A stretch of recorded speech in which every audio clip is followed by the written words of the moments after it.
C'est bizarre, hein, parce qu'on ne voit pas. Les gens, le public. Ah, C'est ça y est, on est en bon. direct. Voilà. Marion me fait Bonsoir à signe. tous.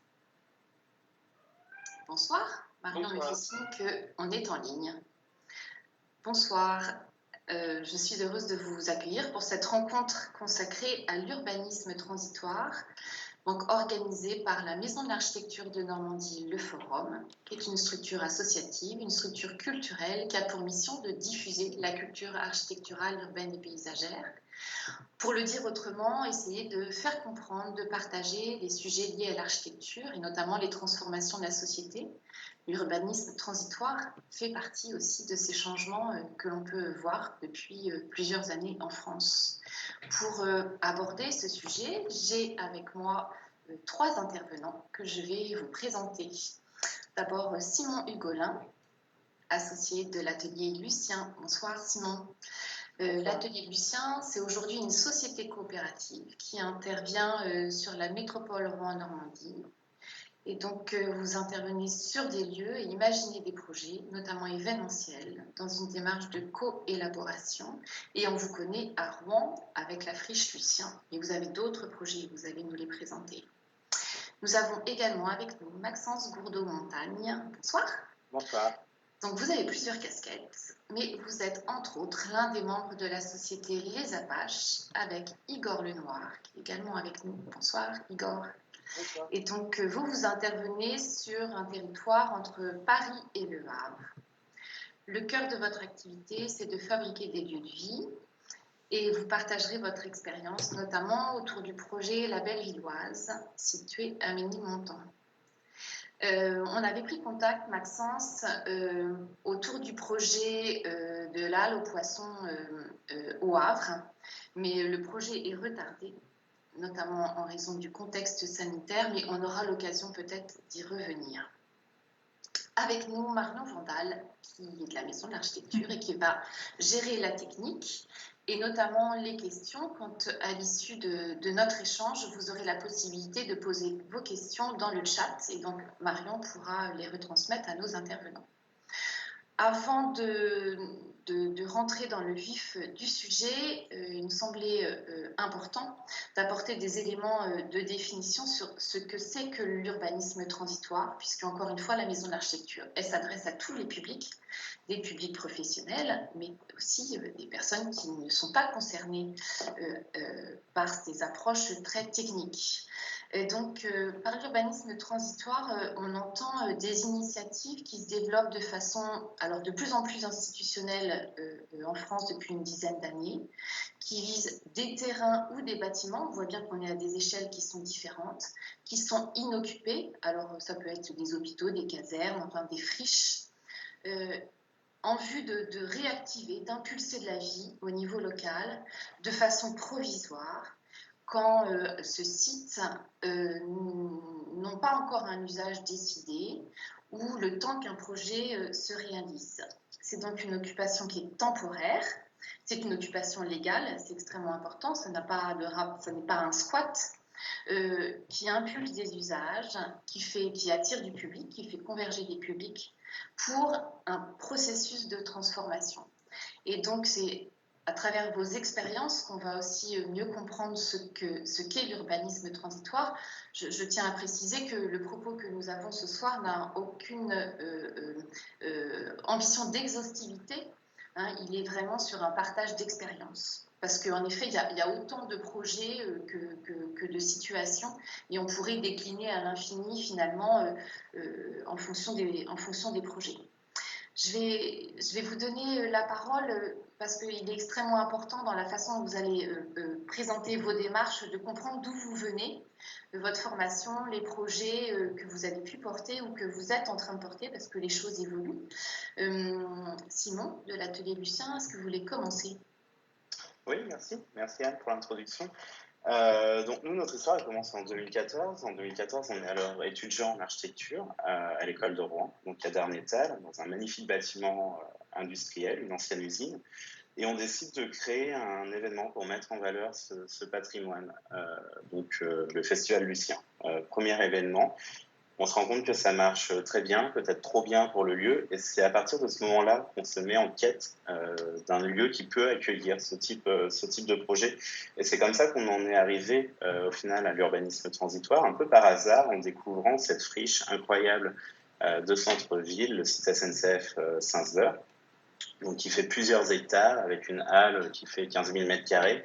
Un gigantisme en fait assez incroyable et pourtant totalement méconnu du grand public. Donc on a toute une génération de Rouennais qui avait oublié ce site, qu'en gros on avait les personnes un peu plus âgées qui connaissaient la Cernale, donc le passé vraiment ferroviaire du site, et puis entre deux, en fait, depuis l'arrêt de cette activité, tout le monde a oublié ce petit joyau de patrimoine. Donc notre démarche, quand on a découvert ce lieu, ça a été de se dire, ok, pourquoi il ne se passe rien dans un tel site et pour une durée très longue, en fait. On l'apprendra après en découvrant ce milieu de l'urbanisme transitoire, des occupations temporaires, qu'on est sur une échelle de temps qui est assez énorme, plusieurs dizaines d'années d'inoccupation. Donc voilà, donc on crée un premier événement sur ce site qui s'appelait Parenthèse, qui a duré d'abord 3 week-ends, puis 4, puis 6. Une adhésion assez certaine du public, un plaisir de redécouvrir ce lieu, de le mettre en valeur, de le faire vivre, un aspect vraiment intergénérationnel entre les gens qui connaissaient ce site et les gens qui ne le connaissaient pas. Et puis petit à petit a germé en nous l'idée de l'occuper de manière un peu plus longue, de manière un peu plus définitive, donc sur des saisons entières. Donc, passer de 6 semaines d'événements, 6 semaines de festival à 6 mois d'occupation dans un premier temps. Donc une idée, une translation qui nous paraissait très simple au début, qui au final ne l'est pas du tout. En fait, on découvrait un métier à part entière, quelque chose qui n'était pas encore si commun qu'aujourd'hui, et des partenaires, en l'occurrence SNCF, qui sont encore aussi au balbutiement de ce concept, qui viennent de créer une branche SNCF Immobilier, puis SNCF Immobilier Valorisation du patrimoine, et qui découvrent aussi l'intérêt de ces occupations temporaires en attente d'un avenir et d'une occupation, d'une transformation d'usage de ce lieu. Donc, une première édition de la friche, je pense que Marion est en train de vous montrer les photos en même temps, juste pour illustrer. Une première occupation qui fait figure de test, donc on se sert vraiment de sites comme... C'était en quelle année, pardon, Simon ? 2019, oui, effectivement, j'ai oublié de le dire, c'était en 2019.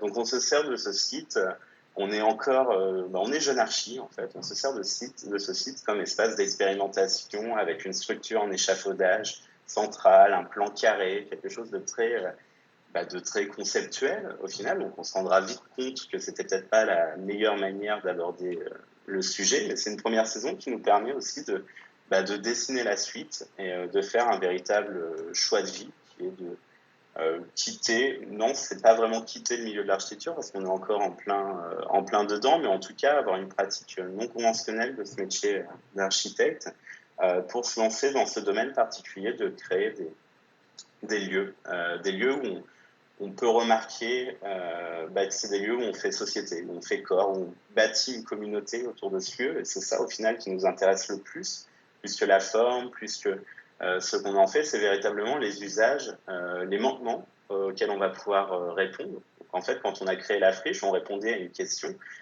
qui était de se dire Rouen est une ville qui a une culture culturelle, non, qui a une culture de musique actuelle très forte et une longue histoire avec les musiques actuelles en fonction des décennies, et qui avait aussi une constellation de cafés-théâtres, de cafés-concerts qui ont disparu. Si vous voulez bien, on va rentrer dans ce sujet un petit peu plus tard. Moi, je voudrais savoir... Autant pour moi. Sur l'atelier Lucien, il n'y a pas de problème. Vous êtes combien ? On est 8 employés maintenant, donc tout au long de l'année. Vous êtes l'architecte et les autres profils ? On est une majorité d'architectes.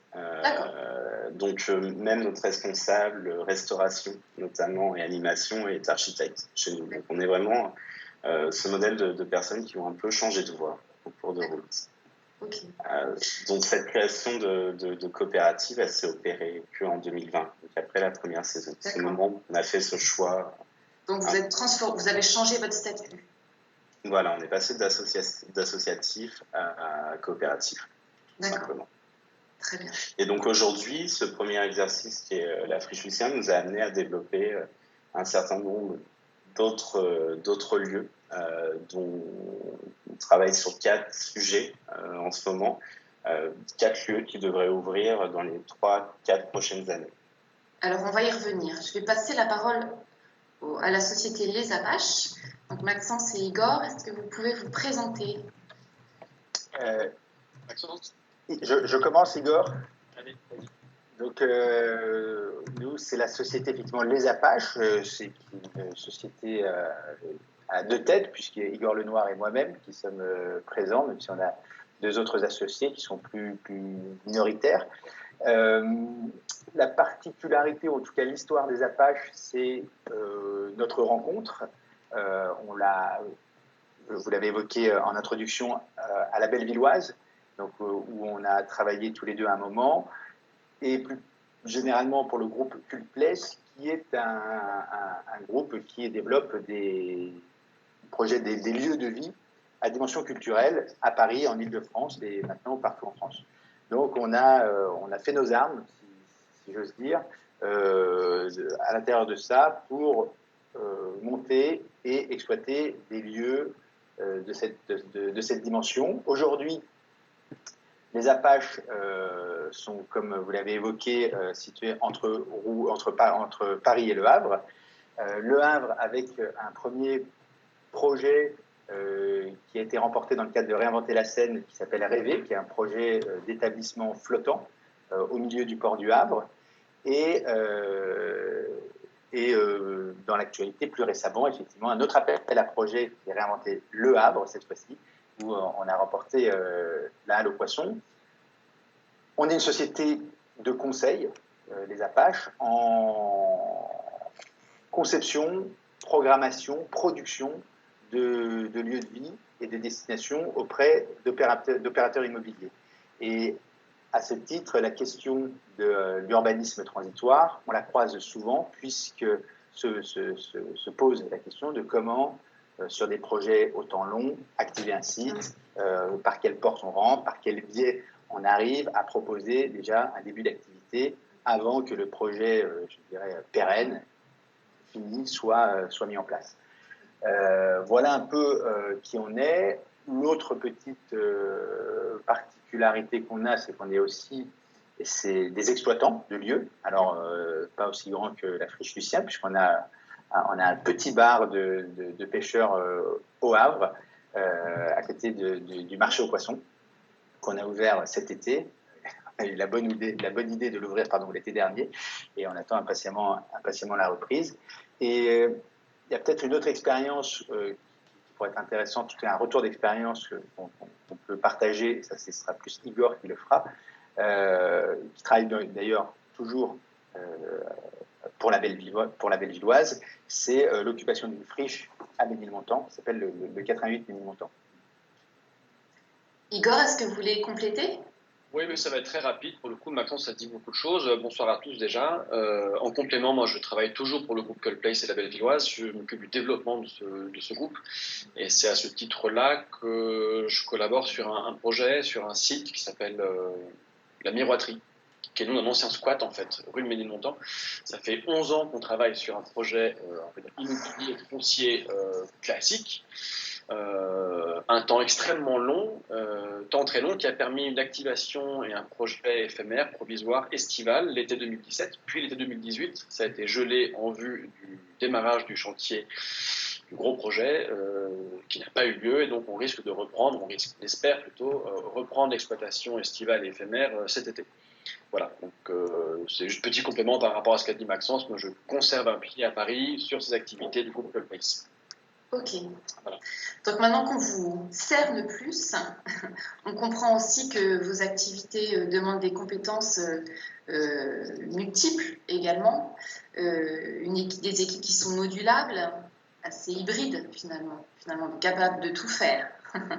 capable de tout faire, mais pour prendre une place de maîtrise d'œuvre, finalement, dans la ville. Et cette maîtrise d'œuvre, elle est en train de s'inventer. C'est ce que je voudrais que vous nous expliquiez. Et notamment, dans les différents projets que vous nous avez présentés, on devine que le contexte est complètement différent. Simon, vous ne l'avez pas complètement dit, mais le projet de la Friche Lucien, c'était une initiative, de votre groupe, de l'association. Oui, effectivement, c'est un heureux hasard de calendrier. Est-ce que vous m'entendez toujours bien? Oui. J'ai dû enlever mes écouteurs, il n'y avait plus de batterie, enfin bref. C'est un heureux hasard de calendrier. On arrive au moment où SNCF se pose la question de l'utilisation des espaces ferroviaires non utilisés et va lancer ce fameux appel d'offres qui a fait naître pas mal d'endroits, donc le Grand Contrôle, Oui. autres. Et donc, en fait, ils ont cette ouverture d'esprit, mais c'est nous qui identifions le site et qui identifions particulièrement ce bout de site, parce qu'on utilise une part infime de ce site Saint-Sever, et on propose effectivement à ce moment-là, donc on a une asso qui a 1 an d'existence, en fait, on propose d'utiliser 1500 mètres carrés à l'époque de ce site sur 3 week-ends. Et donc, on arrive en 4 mois à monter le projet, appuyé par SNCF et par la ville de Rouen à l'époque. Et donc, vous intervenez dans le cadre de conventions avec, d'une part, la SNCF et la métropole de Rouen-Normandie. Convention uniquement avec la SNCF, puisque dans un premier temps appartient pleinement à la SNCF, mais en revanche, un soutien, un appui, on va dire, des collectivités. À l'époque, vraiment, la ville de Rouen, puis ensuite, effectivement, la métropole Rouen-Normandie. D'accord. Et aujourd'hui, c'est toujours le cas? Aujourd'hui, c'est toujours le cas. Donc, on travaille avec SNCF, mais en fait, ce site fait l'objet d'un groupe de réflexion qui s'appelle Sans attendre la gare. Oui. C'est important aussi par rapport à la définition du projet. C'est très important parce qu'en fait, sans le vouloir, on a lancé aussi cette démarche. On a fait prendre conscience aussi au territoire, que ce soit les collectivités ou la SNCF, de l'intérêt de ce site et surtout de la temporalité assez exceptionnelle de ce site. Ce site, il est réservé pourquoi? Pour la future gare TGV de Rouen. Donc on est sur un projet titanesque qui va mettre minimum 10 ans à sortir à l'heure actuelle, mais je vous parle de ça, c'était il y a déjà 5 ans, donc une quinzaine d'années à l'époque. Tout le monde est conscient de l'absurdité de ne pas utiliser ce foncier, de ne pas en profiter, surtout pour développer un projet culturel et un projet expérimental singulier. Et vous, les Apaches, Maxence, vous avez fait référence aux appels à projets et appels à idées. Quels sont les cas dans lesquels vous intervenez? Igor, je te laisse répondre. Oui, non, premier petit complément sur les compétences. Anne, vous parliez de compétences un petit peu multiples, carrément. C'est des projets qui nécessitent d'être multitâches et des vrais couteaux suisses. Vous êtes aménageur, constructeur, préventionniste, régisseur, programmateur, communicant, exploitant de bar, de restaurant, administrateur, il y a un volet administratif considérable pour chacun de ces sujets-là. Donc ça, c'est des profils, je pense, qui sont assez... pas complet, mais c'est sûr qu'il faut être touche à tout, s'intéresser à tout, et si vous comprenez rien à une notice de sécurité, c'est pas grave, il faut juste que 5 jours après, ce soit possible, quoi. Il faut un bon réseau, on en parlait tout à l'heure en aparté. Et avoir un bon réseau, tout à fait, pour adjoindre des compétences qu'on n'a pas, à pas cher, parce que c'est des projets qui, avant d'ouvrir, n'ont pas d'économie, sont peu ou mal financés, donc ça c'est hyper important. Voilà. Et après, les contextes dans lesquels on intervient, vous l'avez dit, Anne, hein, c'est un site qui est inoccupé, donc c'est un terrain pour commencer, qu'il soit bâti ou non bâti, ça c'est donc un contexte foncier pour commencer. Ensuite, c'est un calendrier précis, c'est-à-dire qu'il est libre aujourd'hui, il sera plus libre dans 6 mois, ou dans 4 ans, ou dans 10 ans pour la Friche Lucien, donc c'est un cadre foncier et un cadre temporel. Et ensuite, le contexte, c'est celui du commanditaire. Est-ce que c'est une collectivité? Est-ce que c'est un promoteur? Est-ce que c'est une institution comme la SNCF pour le cas rouennais qu'on a? En fonction de l'interlocuteur qui est en face, c'est pas le même contexte, c'est pas le même négo, c'est pas le même cadre juridique, c'est pas les mêmes autorisations, voilà. Donc, il y a quand même pas mal de choses à prendre en compte. Moi, je pense généralement que ces lieux-là, les lieux transitoires, les lieux éphémères ou les lieux de préfiguration sont souvent demandés, sollicités par la puissance publique. Ça leur plaît, c'est la majorité. Les raisons sont sont plurielles, mais sont assez simples. Ça permet de multiplier des lieux de convivialité, multiplier des lieux de rencontre, donner naissance immédiatement à un projet foncier immobilier qui arrive un peu plus tard. Souvent, un projet immobilier dure 4, 5, 6, 8 ans, soit dépasse le cadre d'un mandat électoral d'un élu. Donc l'activer maintenant, c'est bénéficier, c'est tirer des bénéfices maintenant tout de suite d'un projet ultérieur. C'est pas un petit argument, je pense. Ça permet aussi d'ouvrir à tous les citoyens un site patrimonial. Ça peut aussi être ça. Ça peut permettre également d'augmenter l'acceptabilité d'un projet foncier, d'un projet urbain, en le rendant convivial et ouvert à tous dès maintenant. C'est donc une opération bénéfique quand même pour la puissance publique et souvent à zéro frais pour elle. Les promoteurs aujourd'hui, honnêtement, de ce que moi je peux voir, de ce que nous on peut voir, c'est pas encore leur grande tasse de thé. Soit la commission. Alors, l'atelier Lucien, vous avez un projet, vous, avec un promoteur? Pour le coup, nous, effectivement, on développe pas mal cet axe. Alors, pas sur le volet transitoire, enfin, si, oui et non, en fait, oui et non. On a un projet notamment qui est transitoire, donc qui est pour l'instant signé pour 1 an, donc sur une cellule commerciale au sein d'un ensemble plus vaste. Donc, à la Poudrerie Royale à Maromme, donc un projet qui s'appelle l'Avant-Poste, une terrasse, une guinguette de quartier, qui vient vraiment en amont d'un quartier qui va se développer autour. Et là, on comprend effectivement l'intérêt direct du promoteur. On est sur la parcelle la moins évidente, en fait. On est sur la cellule la moins évidente. Donc, l'idée, c'est clairement de montrer ce qu'il est possible de faire sur ce site, mais aussi, par l'occasion, définir des usages et tester. Donc, nous, on le voit vraiment comme un test.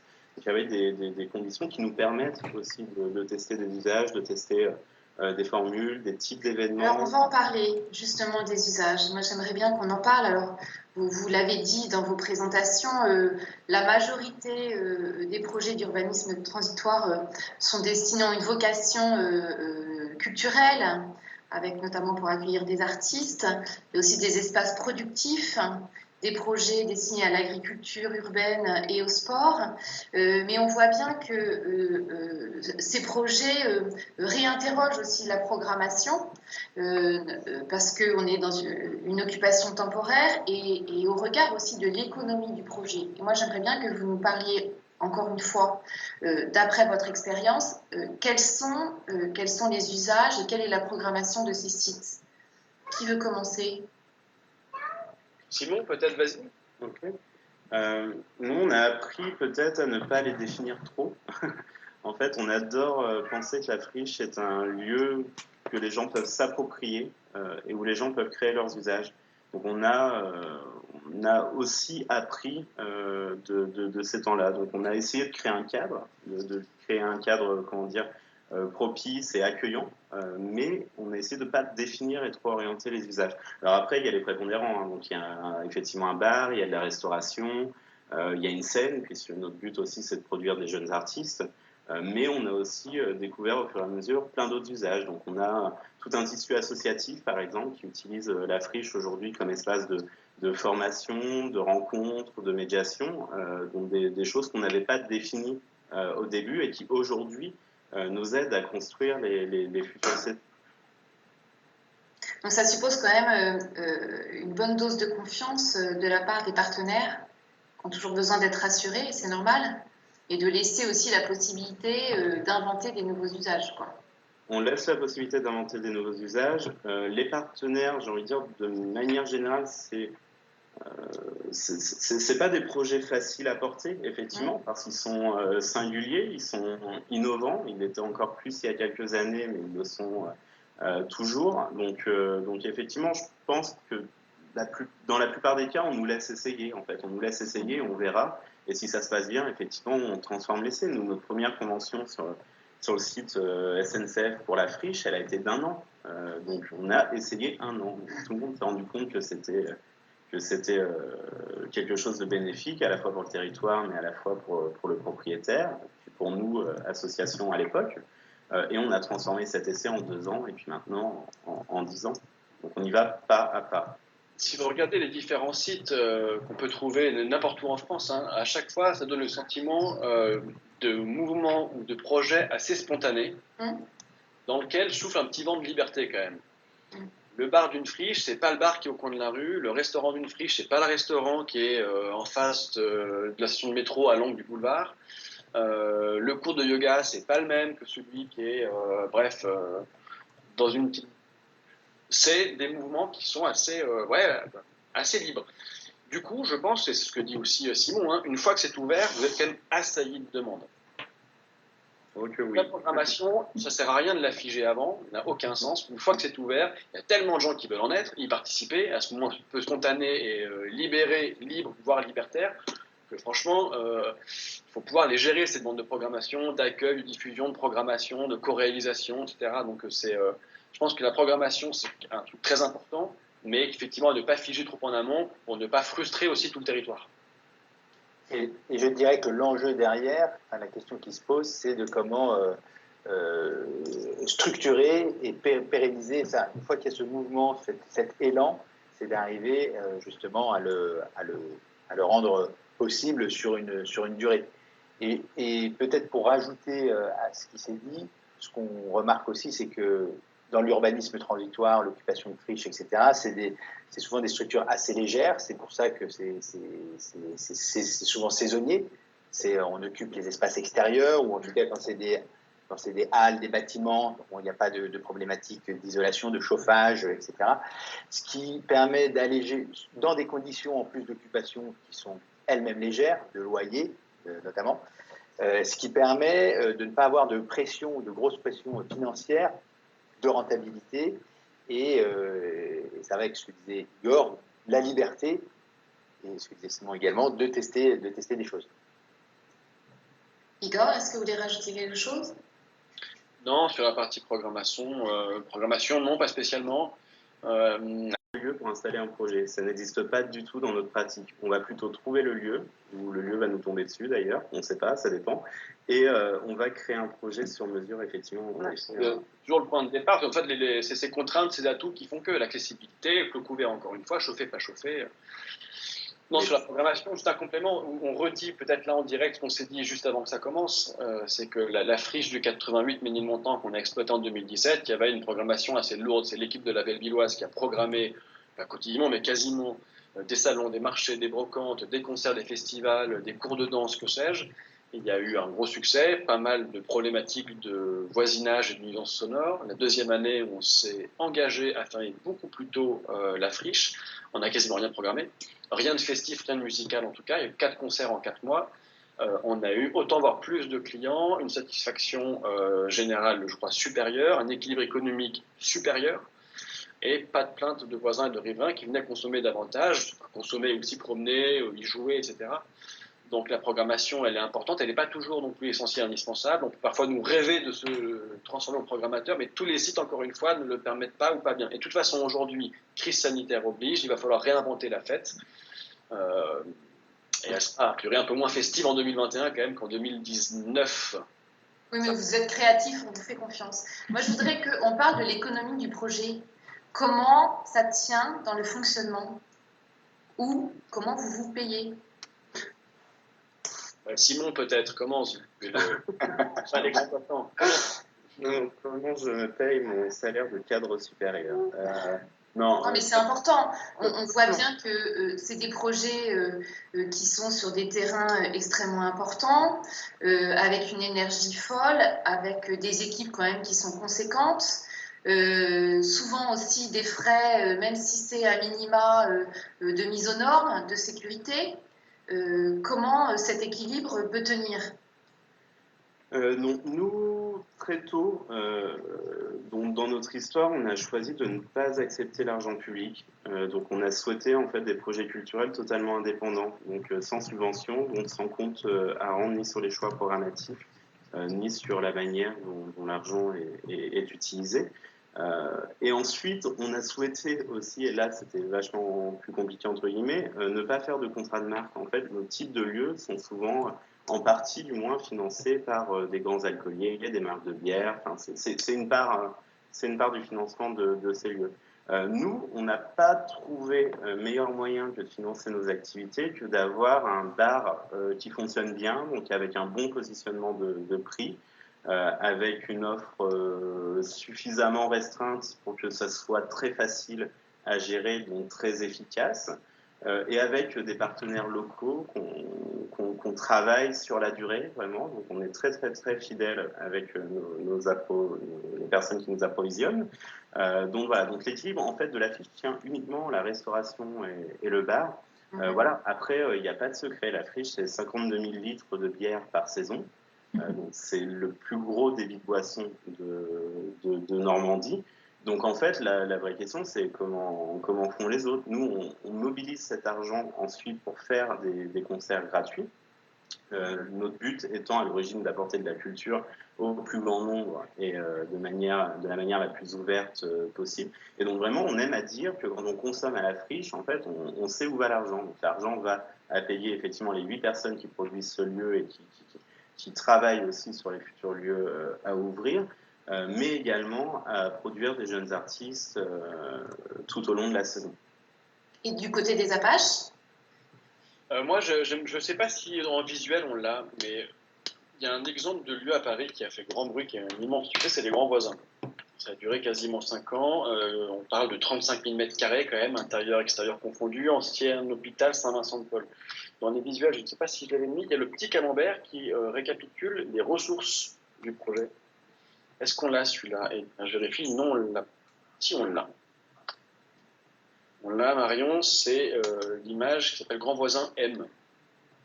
M, pardon. C'est assez intéressant de voir comment est-ce qu'ils répartissent leurs recettes. Ça répond, je pense, à la question. Ça dépend effectivement, encore une fois, du projet. Pour le cas de Truc-Ménilmontant, c'est comme Simon, c'est de la bière. La concession de restauration, on a choisi de faire des concerts uniquement en entrée libre, pas de billetterie, rien, pas de privatisation d'espace, donc c'est uniquement le prix du bar. À la différence de Simon, on a accepté un contrat qu'on appelle un contrat brasseur ou un contrat distributeur pour payer les investissements initiaux. Donc c'est une marque de bière en gros qui fait une avance sur remise.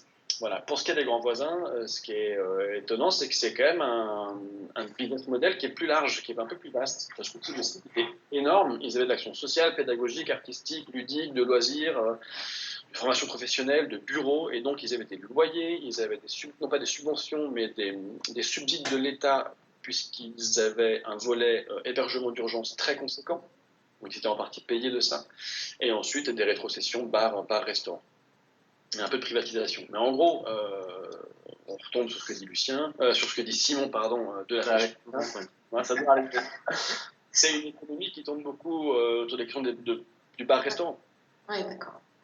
Vous avez très peu de friches ou de projets provisoires, transitoires, éphémères qui ont des billetteries. C'est pas très.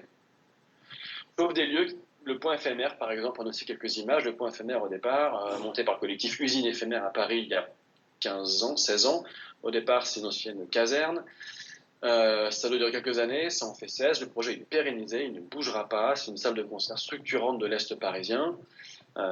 Au début, ça devait sauter au bout de quelques années.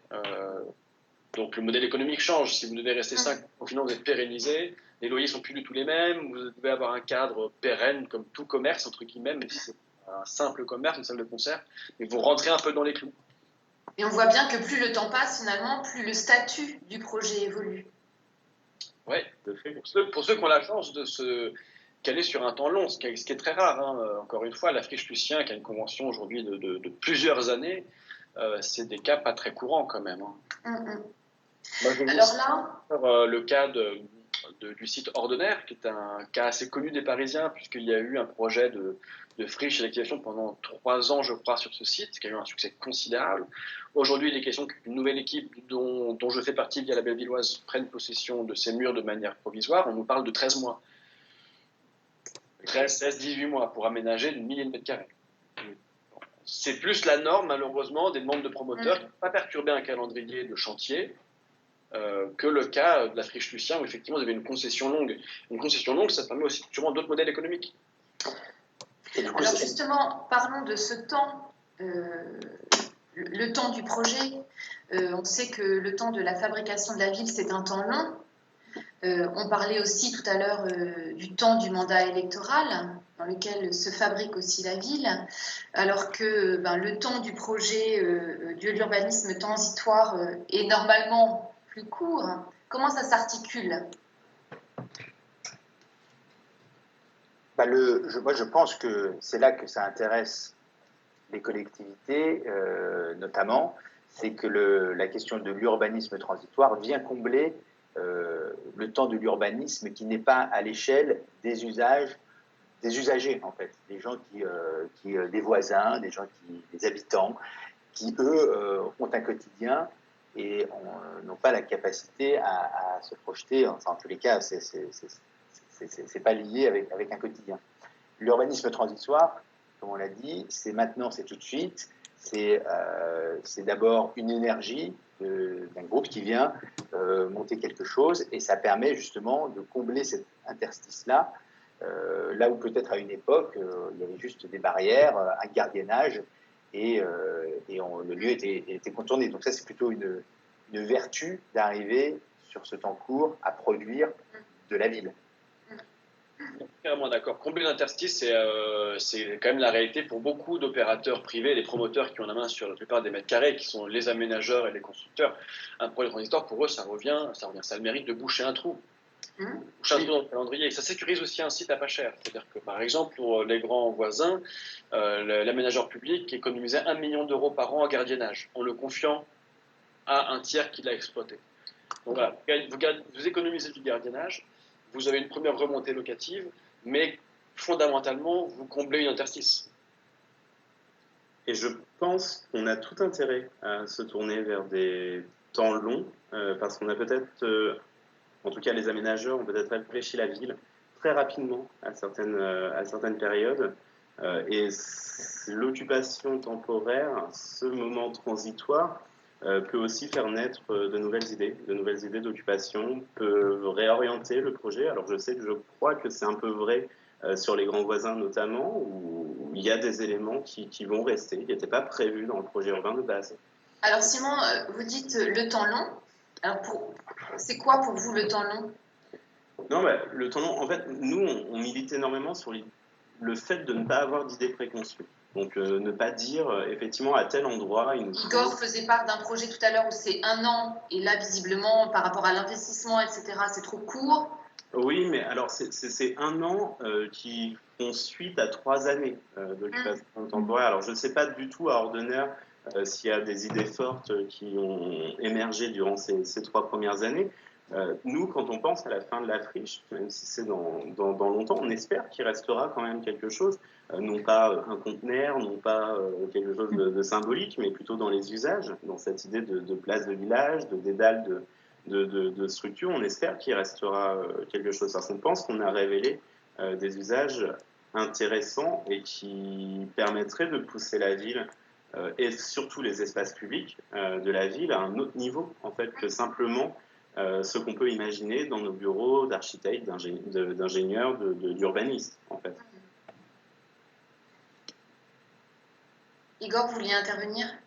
Non, moi je ne pense pas qu'il y ait de bonne durée en soi. Si on se positionne du seul côté exploitant, par exemple, il n'y a pas de, je ne vais pas vous dire 3, 5 ou 8, ça n'aurait pas de sens. Je pense que ça dépend vraiment de la typologie du projet. Encore une fois, s'il est clos couvert, s'il est uniquement en extérieur, s'il est exploitable toute l'année ou pas, c'est aussi une question économique et comptable. En combien de temps je peux amortir mes investissements? Les investissements dépendent de la qualité du lieu qu'on vous confie. Donc il n'y a pas de bonne réponse. Ça dépend de l'ambition du projet, la superficie, la qualité des espaces, encore une fois, mis à disposition, le niveau des investissements nécessaires à leur réalisation. Voilà, ça se discute un peu sur un tableau Excel, ça quand même, à savoir le point mort, si c'est au bout de 2 ans ou 4 ans, ça malheureusement, ça dépend du projet. Après, pour ce qui est de la suite du projet, disons les grands voisins, au départ, le projet immobilier sur l'hôpital Saint-Vincent-de-Paul, c'est un projet résidentiel. C'est un quartier avec quasiment 90% de logements. L'immense succès des grands voisins, qui devait durer 3 ans, quand il a duré 5, fait qu'aujourd'hui, il y a 800 mètres carrés de surface commerciale, de commerce de proximité qui ont été pérennisés. C'est grâce à l'expérience et la réussite des grands voisins, et derrière la mobilisation des riverains qui ont dit non, c'était vachement bien. On ne peut pas raser tout ce qui s'est passé pendant 5 ans au profit de seuls appartements premium, si on a vendu 15 000 € du mètre carré. Il faut qu'on garde quand même un petit peu de ce qui s'est passé pendant 5 ans. Donc il y a eu ça, 800 mètres carrés de surface commerciale préservée et 6000 mètres carrés de Synaspic. Donc c'est pas rien quand même, c'est un des projets transitoires, j'espère que Lucien, ce sera la même histoire, qui a réussi, non pas à tordre le cou, mais en tout cas à faire bouger des promoteurs privés ou aménageurs publics d'ailleurs pour revoir un programme et l'adapter après test d'usage, après expérimentation, après une première vie. Ça c'est hyper intéressant, mais vous avez des cas où c'est impossible. La friche Richard Lenoir par exemple, on a des visuels qui peuvent peut-être passer à l'écran. Entre boulevard Voltaire et boulevard Richard Lenoir à Paris, vous aviez une démolition, enfin un îlot qui a été démoli en vue de créer un mail piéton et un petit espace vert, un jardin public. Bon. Pendant 3 mois, le terrain, une fois qu'il a été complètement rasé, mis à niveau, etc., a été confié à un exploitant pour 3 mois. Évidemment, là, pour le coup, il ne pouvait avoir aucune espèce d'influence sur le projet pérenne. C'est un parc, ce sera un parc, quoi. Il y a eu une petite parenthèse de vie, 3 mois. Le pauvre, il a eu 3 mois de pluie en plus. C'était pas facile. En fait, bon, voilà, pour amortir 3 mois, c'est pas simple. Les investissements, du coup, ont été vus un petit peu à la baisse. Il n'y a eu aucune influence sur le projet pérenne, mais ça a permis, ceci dit, d'occuper un espace qui ne l'était pas, de faire vivre un quartier qui manque de zones de convivialité pas chères. Voilà. Même des petits projets très courts peuvent faire sens. Oui, complètement. Et donc, du coup, par rapport à l'intérêt d'une collectivité ou d'un opérateur de faire appel à des structures telles que les vôtres pour occuper l'espace, on voit bien que les motivations ne sont pas les mêmes entre 10 ans ou voire 3 mois. Pour un opérateur sur 3 mois, c'est quoi? L'intérêt L'intérêt de... non, pardon, je reformule la question. La question, c'est quel est l'intérêt pour un opérateur de gérer... Qu'est-ce qui motive? Oh, je pense tout bêtement le plaisir fondamental de faire la fête, de moments de convivialité, de rencontres, d'essayer de faire que les gens du quartier comme ça se déplacent à un même endroit. Bon, je pense que économiquement, je pense qu'il n'y a pas beaucoup de sens, beaucoup d'intérêt, c'est sûr. Commençons par là. Économiquement, je pense que c'est pas intéressant pour eux, ou pas très intéressant en tout cas. Mais c'était une super expérience. C'est le plaisir. Le gardiennage aussi, vous en parlez sur d'autres projets. Le temps de la gare, comme Lucien. Ça, c'est pas l'intérêt de l'exploitant, c'est l'intérêt du propriétaire de la parcelle. Du propriétaire, on est d'accord. De ne pas avoir à la sécuriser, de la confier à un tiers qui, par son activité, la sécurisera. C'est pour ça que c'est important pour les porteurs de projets de transitoires de bien valoriser aussi leur démarche, puisque ils apportent quelque chose à la collectivité, aux promoteurs, et parfois on peut constater il y a un déséquilibre, en tous les cas, d'intérêt dans la relation entre des exploitants qui sont très motivés et des opérateurs immobiliers, puisqu'on est vraiment sur des enjeux immobiliers qui peuvent profiter de ces énergies. Oui, parce que ces projets-là donnent aussi, dans certains cas, de la valeur foncière au terrain. Bon, en tout cas, elle ne lui retire rien, ça c'est sûr. Je ne sais pas si elle lui donne de la valeur. Oui, dans le sens où pendant 2 ans, 3 ans, 4 ans, 5 ans, ce projet ou cette parcelle qui n'aurait pas dû générer la moindre activité, c'est une première charge locative en promoteur. Ça c'est sûr. Ça permet de faire identifier un lieu par un possible public acquéreur. Tout à fait. Et sa commercialité, en tout cas, si on parle avec leur langage, sa commercialité s'en trouve plutôt renforcée. Ouais. Tout à fait. Et donc, du coup, dans ces projets, on parle, il y a aussi tout un vocabulaire que vous avez mobilisé depuis le début, notamment de co-construction. Quelle est la place de l'habitant dans un projet d'urbanisme transitoire? Simon. Oui. C'est toujours moi qui commence. Oui, c'est l'expert. Dans le sens des aiguilles d'une montre, tu sais.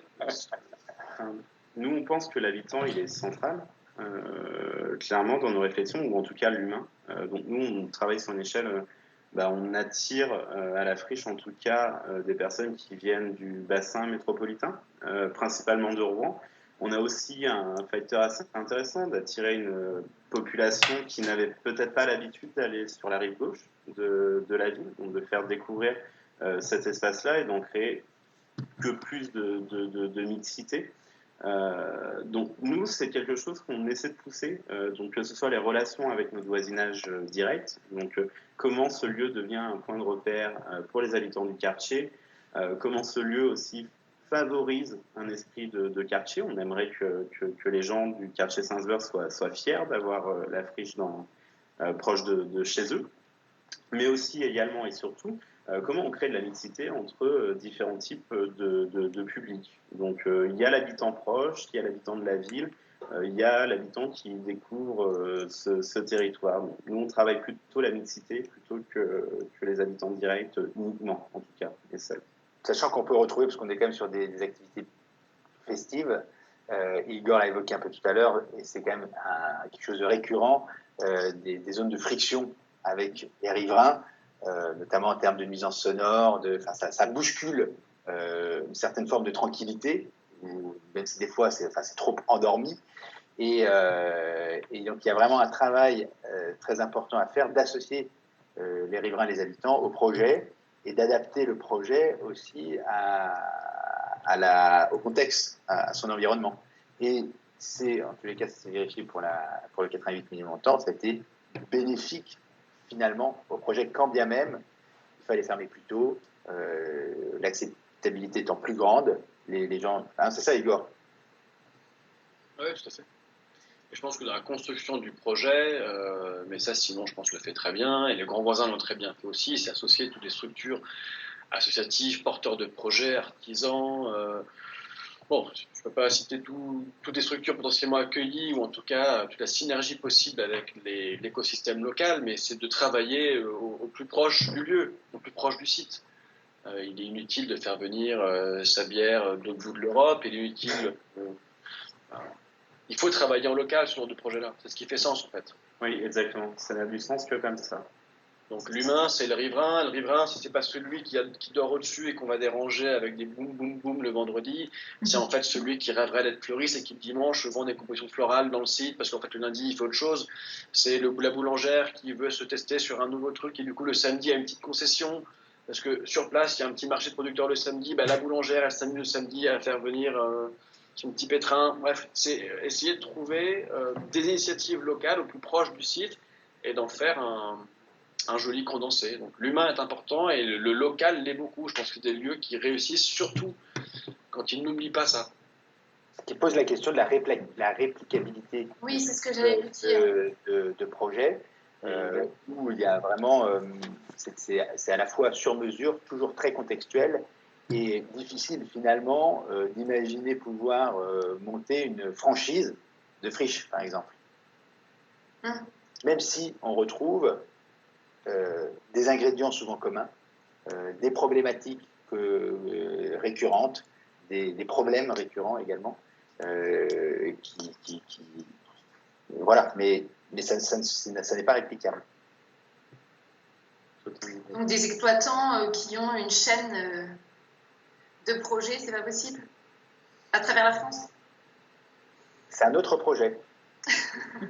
Pourquoi pas dire en fait, Société Petite Lune, c'est le bal de la Marine à Paris, c'est la Javel à Paris, c'est la belle du Gabu à La Rochelle, c'est un projet à Metz dont j'ai pas le nom.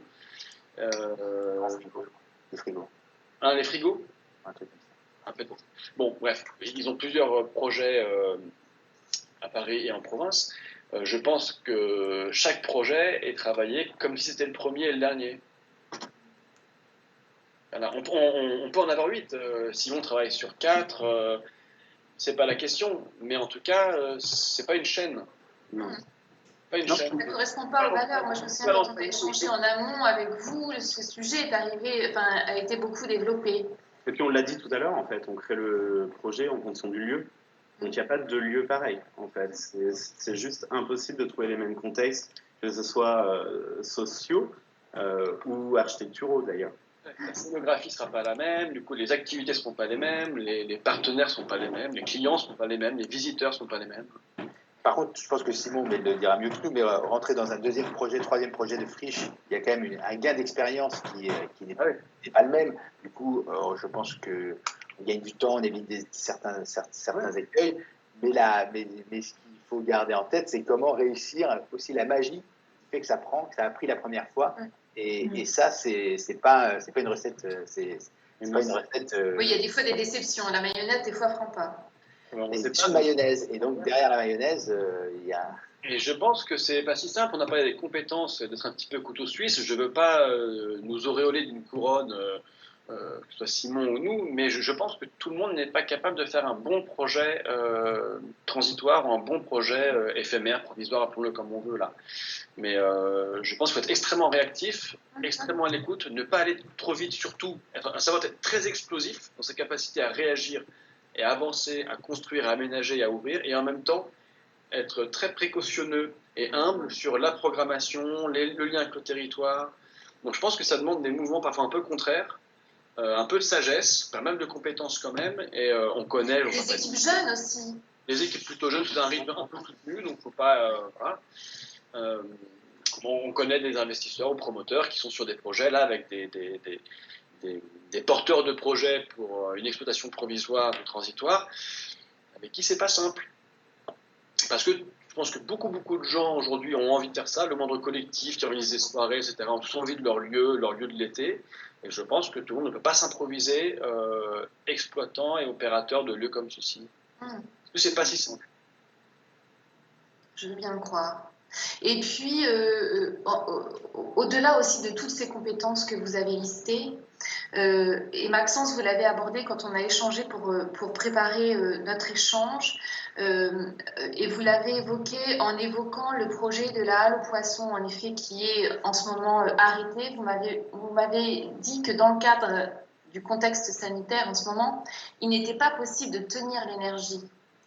Et moi, ça me parle beaucoup et je voudrais que vous nous en parliez, justement d'être sur des occupations qui sont aussi saisonnières, conditionnent l'énergie qu'on y met.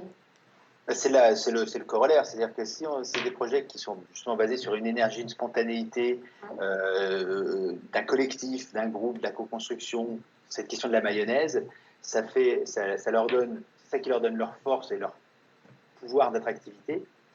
Mais c'est forcément nécessairement lié à une forme de fragilité.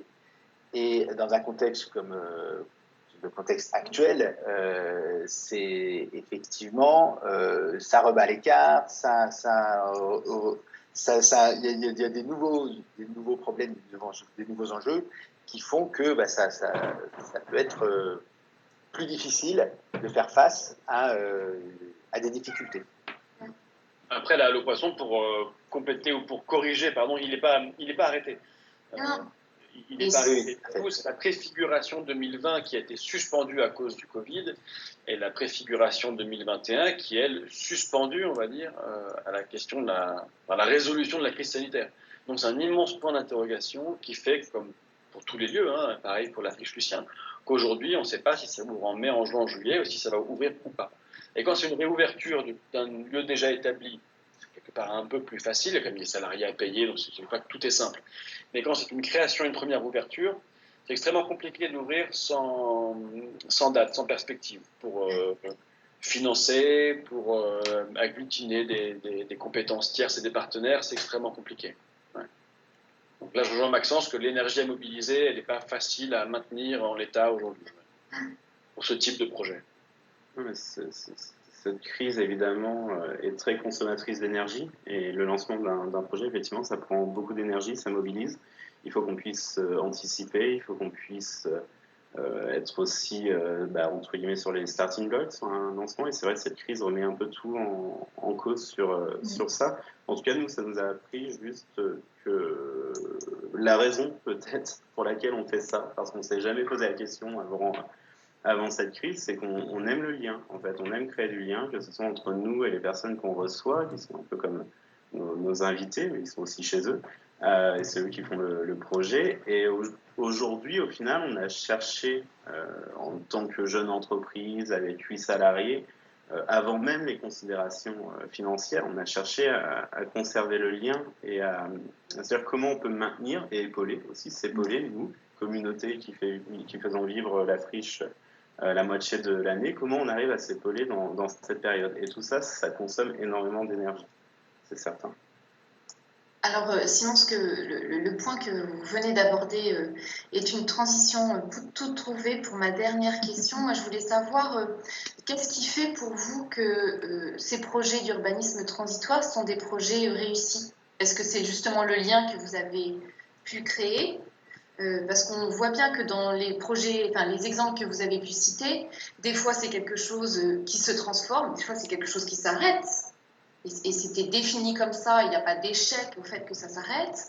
Il y a des fois des choses, il reste un morceau, il y a beaucoup de situations différentes. Pour autant, est-ce qu'il y a des ingrédients qui font que, ou des points, des items dans chacun de ces projets qui fait dire, là on l'a réussi? Igor, c'est pas un piège. Igor ou Maxence, moi, je pense que le fait qu'il reste quelque chose du projet après son terme, un conteneur ici ou une évolution du programme immobilier définitif, je pense que c'est pas à ça qu'il faut juger de sa réussite, parce que ça dépend d'un contexte politique immobilier sur lequel le porteur de projet n'a pas forcément de prise. C'est uniquement le public qui dit si ça marche ou ça marche pas, si c'est bien ou pas bien, réussi ou pas réussi. C'est uniquement ça. Donc si c'est vide, c'est raté, si c'est fréquenté, c'est réussi. Pour moi, c'est aussi un restaurant plein, c'est un bon restaurant qui marche, qui soit pas cher, excellent ou juste une bonne cantine. Elle a son succès. C'est pareil pour un lieu comme celui-ci. S'il est fréquenté, c'est que c'est un succès. Maxence? Oui, je suis assez d'accord avec ça. C'est vrai, c'est vrai, effectivement, mais je rajouterais juste l'aspect. Moi, j'ai eu le sentiment des fois, donc du coup, on a fait 2 années d'exploitation de la friche, et j'ai eu des sentiments parfois de moments de grâce, entre guillemets, où il se passe quelque chose entre les gens, où on sent qu'on. Je ne sais pas trop comment le dire de manière humble, mais on marque les gens sur un moment donné, de personnes qui vivent quelque chose de différent, qui arrivent à se déconnecter de leur quotidien, qui arrivent à s'ouvrir aussi à d'autres personnes. Et au final, nous, la réussite, j'ai presque quasiment plus envie de la mesurer par le nombre et la redondance de ces moments-là et notre capacité à en créer de nouveaux, plutôt que par la fréquentation. Si je prends l'exemple, par exemple, de la friche, c'est pas que c'est facile, mais on est les seuls. C'est pas comme à Paris où il y a peut-être une dizaine de projets identiques. À Rouen, si on veut danser de jour, dehors, profiter de la plus grande terrasse de Rouen, il n'y a pas d'autres endroits. Donc, on a appris très vite, effectivement, que ça marcherait. C'est pas qu'on pourrait y faire n'importe quoi, ça marcherait, hein, loin de là, on s'en rend très bien compte. Mais ces moments où on sent que c'est différent, où on sent qu'il se passe quelque chose, c'est vraiment cela que je guette et que je mesure. Et ces moments-là, pour le coup, ils nécessitent un travail de programmation. Tout à l'heure, on disait que parfois, on pouvait s'en exonérer, que ça peut aussi bien marcher par rapport aux voisins, etc. Mais ces moments de grâce dont parle Simon, ils sont généralement, voire exclusivement, disons généralement quand même.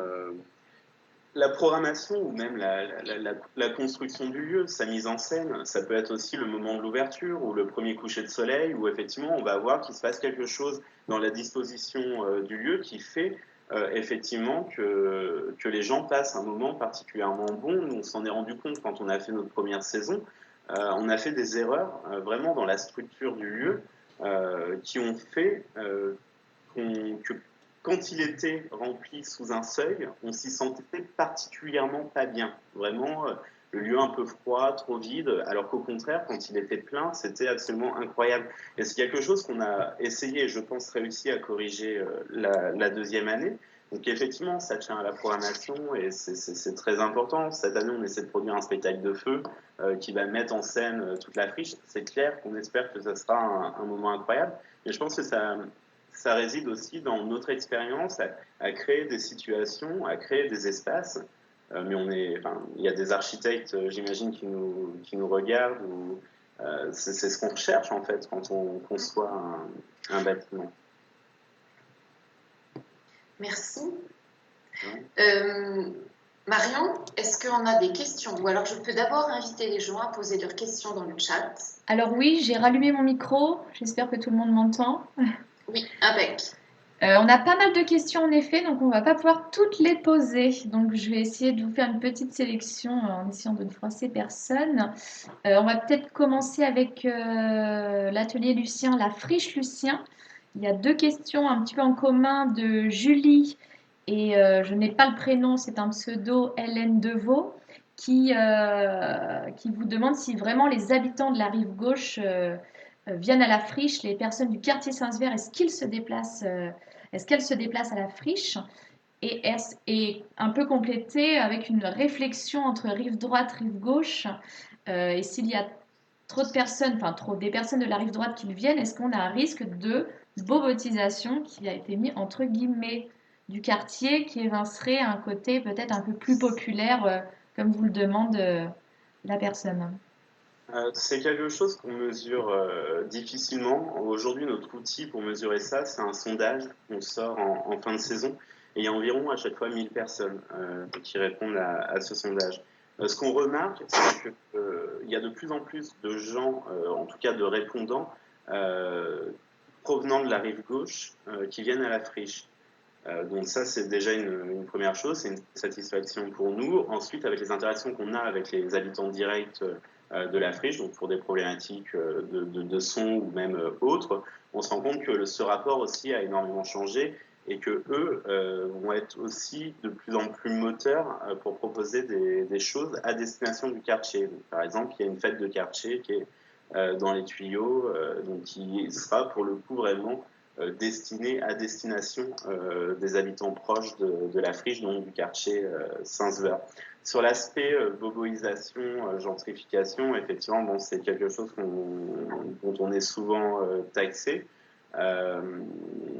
En fait, il faut comprendre que la friche s'adresse à tous les publics. On met énormément d'énergie à ce qu'elle s'adresse à tous les publics. En revanche, ce qui est vrai, c'est que tous les publics ne se rendent pas à n'apprivoisent pas ce projet à la même vitesse. Donc il y a des publics qu'on a plus de mal à atteindre et on commence à voir les effets d'un certain travail de médiation, d'un certain travail de pédagogie. Par exemple, l'un de nos messages assez importants à dire, c'est que la friche n'est pas un lieu de consommation.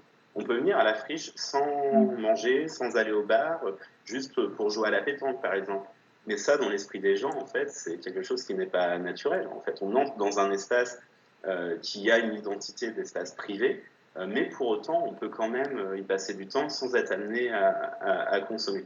Donc tout ça, c'est des messages qu'on essaie de faire passer et qui font que petit à petit, on arrive à capter la variété la plus grande possible de public et provenant de tous les quartiers de Rouen, vraiment. Merci Simon. Hélène précisait après sa question que ce n'était pas du tout une critique de la friche, mais un vrai questionnement. Donc merci pour la réponse. Et Julie complétait avec une question sur la friche. De quelle nature a été votre concertation avec les forains qui utilisaient ce site? S'il y avait un autre usage du site avant votre arrivée? Il faut déterminer effectivement les 2 autres usages du site, qui sont d'une part effectivement un espace de logement pour les forains de la foire. Donc ça a été le cas jusqu'en 2019, mais venait se greffer en fait à ce groupe chaque année en septembre. On a l'habitude de les voir arriver le même week-end de septembre. Des gens du voyage, où pour le coup les relations sont un peu plus tendues, dues notamment à des dégradations, à des vols qui ont lieu à cette période-là, et on commence à le savoir puisque c'est devenu institutionnel. En fait, nous, on occupe le site tous les ans en septembre, et ça depuis 5 ans. Et on a eu des dégradations et des vols à cette même période tous les ans. Donc c'est forcément quelque chose qui est un peu plus compliqué, d'autant plus que leur occupation, pour le coup, est illégale. Donc c'est chaque année un peu la bataille, pour le coup, parce qu'ils se branchent en plus sur l'immeuble de nos voisins directs. Donc voilà, ils coupent l'eau, ils font sauter la friche aussi. On a des gros problèmes d'électricité à cette période-là, par leur installation illicite, en fait, tout simplement. On a Léa qui vous demande à tous si l'urbanisme transitoire pose la question des espaces ruraux. Ouais. Nous, c'est quelque chose qui nous intéresse énormément. En fait, on adorerait développer un projet dans un autre type de territoire que le territoire urbain qu'on connaît aujourd'hui. Donc oui, je pense que c'est un type de projet qui est totalement adaptable, encore une fois, puisque les projets sont faits sur mesure par rapport au lieu, par rapport au public visé, par rapport au patrimoine architectural, par rapport à la programmation aussi. Mais moi, c'est un sujet qui m'intéresse énormément. Mais ça pose la question du modèle économique, puisque si la rentabilité se fait sur les litres de bière vendus et la capacité à générer du flux, comment dans un milieu rural, peut-être avec une densité beaucoup moins importante, trouver le bon équilibre. C'est vrai. Il y a une zone de chalandise à étudier qui est un peu autre que le milieu urbain. Après, moi, j'ai des souvenirs d'enfance, vraiment de guinguettes en bord de rivière, perdues au milieu de nulle part, qui, au fil des ans, en fait, arrivent à se tailler une véritable réputation et fonctionnent très bien. Donc, c'est vrai que j'ai un peu ce fantasme de me dire qu'on pourrait faire la même chose sur un modèle transitoire ou peut-être un peu plus périn, effectivement. Ça pose la question de la durée d'amortissement aussi, effectivement. Justement, ce questionnement sur le financement, Annick vous demande comment rester engagé sur de tels projets, même de beaux projets, comme vous faites, sans certitude de pouvoir en vivre. Généralement, on change de métier à 40 ans, je pense. Je ne sais pas quel âge a Simon. Nous, il nous reste 3 ans. Voilà. Non, blague à part, je ne sais pas quoi répondre. Ça dépend des ambitions de chacun. Voilà. En fait, nous, quand on a parlé à nos financeurs, on a comparé notre structure à une agence d'architecture. Donc en fait, l'agence d'archi, on la finance pourquoi? Parce qu'on va financer sa capacité à trouver des projets. Donc nous, qui opérons des lieux et qui créons des lieux temporaires, c'est exactement la même chose. On cherche à avoir cette capacité à rebondir, à avoir toujours un projet dans les tiroirs, à sortir le moment où le projet d'avant sera fini. Moi, j'ai vraiment la sensation que le niveau de stress par rapport aux finances, il est pas plus fort que si j'avais continué ma carrière d'architecte conventionnel, entre guillemets. En fait, on est des entrepreneurs. Donc, en fait, à partir du moment où on fait de l'entrepreneuriat, on accepte un peu ce risque, mais en même temps, ce plaisir aussi d'être aux commandes et d'être maître, entre guillemets, de son destin. Donc, oui, ça fait un peu partie du jeu. Après, il y a plein de sociétés qui font ce type de projet. Effectivement, Igor en a cité quelques-unes qui vivent très bien, je pense, qui vivent très bien. Et c'est peut-être de plus en plus facile aussi, avec le temps. J'ai une autre question de Mathilde qui l'a posée au début de la rencontre quand vous vous présentiez, il me semble. Si c'est une volonté de travailler essentiellement avec des architectes au sein de vos équipes, ou si vous avez le souhait ou le besoin de travailler avec des urbanistes. Effectivement, c'est quelque chose qu'on cherche à faire. C'est-à-dire que les 2 derniers recrutements de l'atelier ne sont pas des profils architectes. Donc on cherche à diversifier les profils. Un urbaniste, ça aurait effectivement tout son sens, mais aussi, pourquoi pas, des historiens, des gens qui vont avoir des regards singuliers et autres que le nôtre sur à la fois cette pratique, mais aussi sur les lieux qu'on pourrait décrocher, dégoter, trouver. Donc pourquoi pas? Pourquoi pas? Faut pas hésiter à nous envoyer une candidature. De notre côté, côté Bellevilloz Place, il y a des projets qui se montent avec des architectes, généralement quasiment à chaque fois différents. Et il y a des projets qui se montent sans aucun architecte.